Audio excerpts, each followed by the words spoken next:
Hello everyone. आजकल बहुत ज़्यादा डिस्कशन हो रहा है इंडियन डेमोक्रेसी को लेकर एंड मुझे अपनी पॉलिटिकल साइंस की फर्स्ट क्लास याद आ रही है जब हमें इंट्रोड्यूस कराया गया था to the greatest Greek philosopher of all times, father of political philosophy, Plato.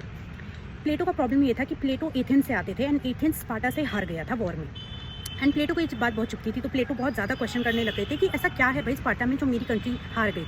And वो एक कंक्लूजन पे पहुंचते हैं कि एथेंस हारा क्योंकि उनकी रूलिंग क्लास बहुत ज़्यादा करप्ट थी एंड क्योंकि रूलिंग क्लास करप्ट है पूरी सोसाइटी वीक बन गई है, स्टेट वीक बन गया एंड एथेंस हार गया है। प्लेटो यही नहीं रुके, प्लेटो इसके आगे भी क्वेश्चन करते हैं कि आखिर ये करप्ट क्यों है। तो वो पाते हैं कि लोगों को लगता है कि जो मटीरियलिस्टिक गेन है वो अल्टीमेट हैप्पीनेस है, जबकि प्लेटो मानते हैं कि सोल को जो फुलफिल करे वो अल्टीमेट हैप्पीनेस पहुंचाते हैं। एंड वहाँ से वो एक कॉन्सेप्ट लेकर आते हैं फिलोसफर किंग का। प्लेटो कहते हैं कि until philosopher becomes the king और king learns philosophy there is no predicament to the human life. Plato बहुत बड़े क्रिटिक थे डेमोक्रेसी का। उनका मानना था कि डेमोक्रेसी में सबको वोटिंग राइट्स दे देने का मतलब ये होता है कि लोग अपने इमोशंस में आके वोट देने चले जाते हैं, और ये काफ़ी हद तक इंडिया पे लागू होता है। आप देखिए इंडिया में हम लोगों ने किन लोगों को मेंबर ऑफ पार्लियामेंट बनाया है। पीपल लाइक सचिन तेंदुलकर, हेमा मालिनी, स्मृति ईरानी, ये सब अपनी फील्ड में बेस्ट होने की वजह से काफ़ी पॉपुलर हुए और लोगों ने थमा दी इनको इतनी बड़ी रिस्पॉन्सिबिलिटी कि आओ हमें रूल करो। बट क्या ये मेंबर ऑफ पार्लियामेंट बनने के लायक थे? सचिन तेंदुलकर अपने 6 साल के करियर में उनकी अटेंडेंस सिर्फ 8% रही है। सिर्फ 22 क्वेश्चन उन्होंने पूछे और आज तक किसी डिबेट में पार्टिसिपेट नहीं करा।